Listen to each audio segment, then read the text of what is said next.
terminar um contrato de 90 dias, vamos supor, outra companhia que está provide Aruba com gasolina, jet fuel e também diesel. E dezembro chega, 1 de janeiro está para de carta, nós escuta e rumor que tem outra companhia para fora de bedem com o lotinho que vai tomar aqui, que nós não está correto, e não somente sei, mirando a tensão que tem na nossa região atualmente, mas sinto também como parlamentário, a segurança energética, a segurança para Aruba e suministrar fuel corretamente para o local e também para o avião está na peligro de caso aqui. Pois bedem que não vai correto, bedem que tem ganador e eu via ministro e senão que ela põe quer começar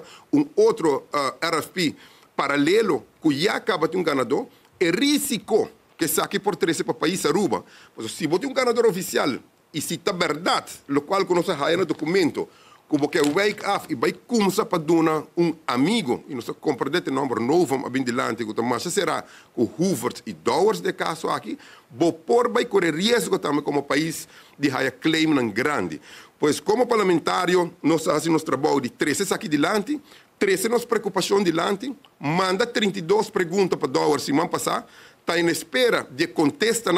para o próximo passo, nós que vai também com open bar incomes aqui no Parlamento, e agora sim, nós invitar a comissão para evaluar e cana o processo de RFP de bidding e a dar seu conselho, para cada está no Parlamento, junto com o Ministro, e dar-nos contestação correto ao respeito disso aqui. Pois a trove, nós estamos preocupados, seguro, para a administração de fuel para Aruba em sua totalidade, mas também o processo que o ordem caminhar, na qual nós compreendemos o documento, nós conhecemos a mesa,